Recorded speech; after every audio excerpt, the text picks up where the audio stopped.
નમસ્કાર દર્શક મિત્રો, બોટાદ દસ્તક ન્યૂઝમાં આપનું હાર્દિક સ્વાગત છે। હું છું પાયલ મકવાણા। આપ જોઈ રહ્યા છો બોટાદ દસ્તક ન્યૂઝ। હવે પછીના સમાચાર વિગતવાર।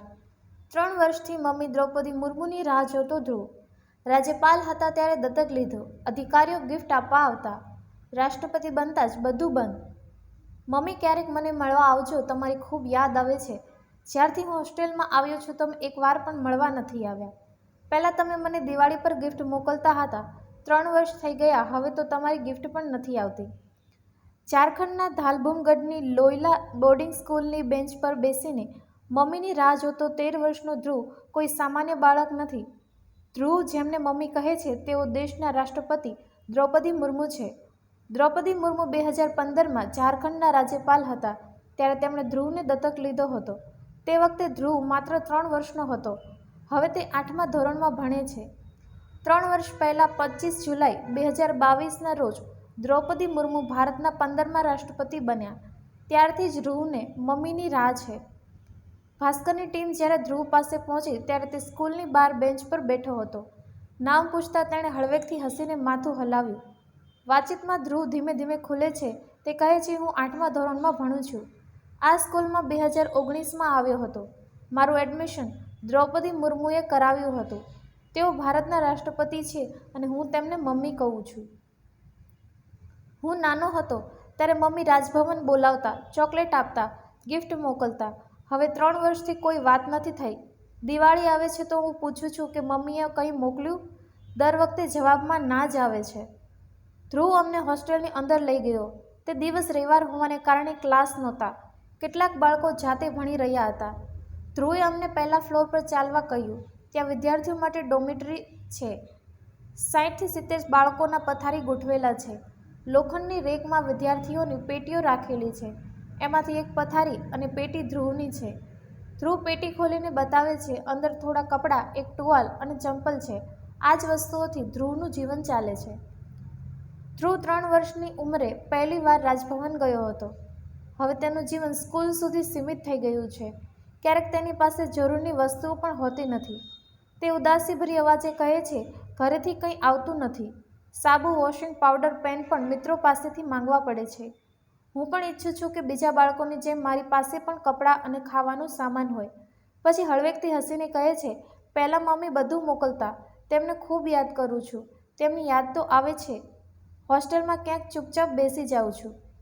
વાતો વાતોમાં અમે ધ્રુવને આખા દિવસનું રૂટીન પૂછ્યું। ખબર પડી કે તેને હોસ્ટેલના કામ પણ કરવું પડે છે। અમે પૂછ્યું, કેવું કામ? જવાબ મળ્યો, બાથરૂમની સફાઈ, રસોડામાં ઝાડુ, સાફ સફાઈ જેવા કામો। અમે પૂછ્યું, હોસ્ટેલમાં આ કામો માટે સ્ટાફ નથી? ધ્રુવ કહે છે, ના, અમે બધા જ કરીએ છીએ। અમે સફાઈ નહીં કરીએ તો હોસ્ટેલ ગંદુ દેખાશે, એટલે અમને સફાઈનું કામ આપવામાં આવે છે। કામ ન કરીએ તો ઠપકો મળે છે, કહે છે હોસ્ટેલમાંથી બહાર કાઢી નાખશે, એટલે બધા બાળકો કામ કરે છે। ધ્રુવની સાચી માં સુનીતિ ઝારખંડના જિયાન ગામમાં ખપરેલના માટીમાં ઘરમાં રહે છે। ઘરની નજીક એક હેન્ડપંપ લગાવેલું છે। તેના પર એક તારીખ લખેલી છે, 12 સપ્ટેમ્બર 2015। આ તે દિવસ હતો જ્યારે સુનીતિ પહેલીવાર પોતાના દીકરાને લઈને રાજભવન પહોંચી હતી। ધ્રુવના પરિવારમાં 12 લોકો છે, 2 મામા મામી અને તેમના બાળકો। નાની અને મમ્મી પણ આ જ ઘરમાં રહે છે। ઘરમાં માત્ર 2 લોકો કમાણી કરે છે।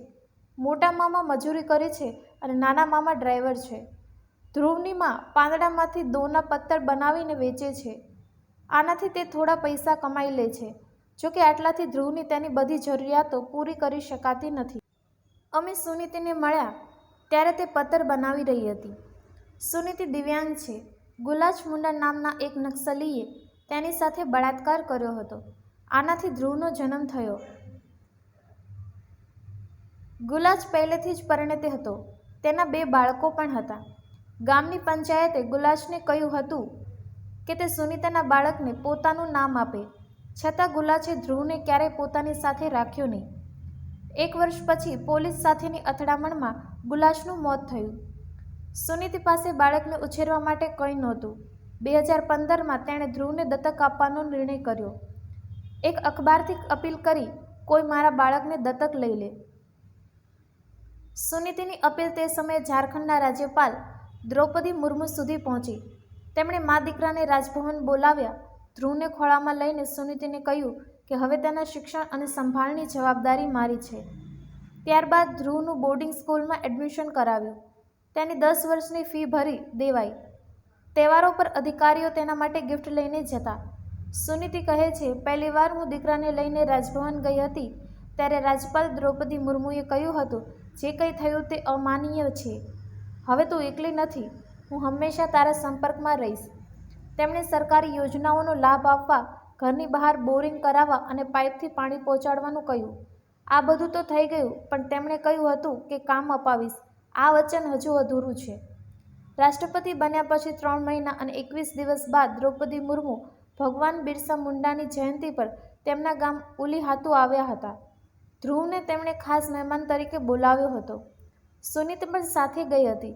રાષ્ટ્રપતિએ ધ્રુવને ખોળામાં લીધો. સુનીતિના હાલ પૂછ્યો. આ તેમની સાથે છેલ્લી મુલાકાત હતી. સુનીતિ કહે છે, મને મારા દીકરા પર ગર્વ છે. તે ખૂબ સારો છે. ઘરે આવે તો પૂછે છે, મમ્મીએ કંઈ મોકલ્યું? હું ના પાડું તો ઉદાસ થઈ જાય છે. તેને કહેજો કે મા તેને ખૂબ યાદ કરે છે. તે ભણતર પૂરું કરીને મોટો માણસ બનશે. ધ્રુવના મામા કહે છે, ગુલાજે મારી બહેન સાથે ખોટું કામ કર્યું ત્યારે અમે ઘરે જ હતા. તે વખતે બધા ગુલાજથી ડરતા હતા, એટલે અમે કોઈ પોલીસને કહ્યું નહીં. 2 મહિના પછી અમે ગામની બહાર ચાલ્યા ગયા. પછી ખબર પડી કે બહેન ગર્ભવતી છે. અમે ગુલાજ સાથે વાત કરી. તેણે બાળક અને મારી બહેનને સ્વીકારવાની ના પાડી. બાળક થયા પછી અમે ગામમાં પંચાયત બોલાવી. ગામવાળાઓના દબાણથી ગુલાજે બહેન સાથે બળાત્કારની વાત સ્વીકારી, પણ બાળકને ન અપનાવ્યું. ધ્રુવની સ્કૂલના ફાધર કહે છે, ધ્રુવના એડમિશનમાં કોઈ છુપી વાત નથી. બધું કાયદેસર રીતે થયું છે. એડમિશન માટે રાજ્યપાલના પર્સનલ સેક્રેટરી જેપી દાસે મારી સાથે વાત કરી હતી. વાત થયા પછી રાજભવનથી લેટર હેડ આવ્યું હતું. દ્રૌપદી મુર્મુના પ્રિન્સિપાલ, સેક્રેટરી અને પર્સનલ સેક્રેટરી રાંચીથી જમશેદપુર આવ્યા. ત્યારબાદ બાળકનું એડમિશન થયું. તેમણે બીજા ધોરણથી 10મા ધોરણ સુધીની ફી જમા કરાવી. તે વખતે સ્કૂલ 10મા ધોરણ સુધી જ હતી. હવે 12મા ધોરણ સુધી બનાવવામાં આવી રહી છે. કર્ણ સત્યાર્થી તે વખતે જમશેદપુરના ડેપ્યુટી કમિશનર હતા. હાલ તેઓ પૂર્વી સિંઘભૂમમાં ફરજ બજાવે છે.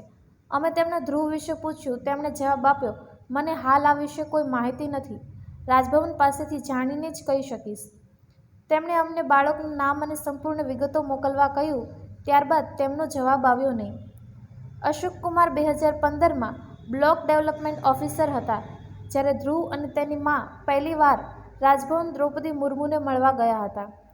આ વિશે પૂછતા તેઓ કહે છે, હા, હું તેમની સાથે ગયો હતો. હવે મને કંઈ ખબર નથી.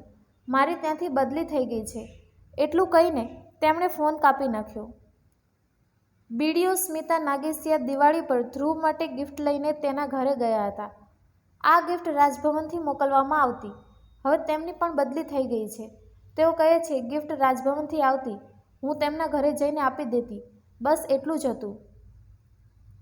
અધિકારીઓ પાસેથી કોઈ નક્કર જવાબ ન મળતા અમે ઝારખંડના રાજ્યપાલ સંતોષ ગંગવાર સાથે વાત કરી.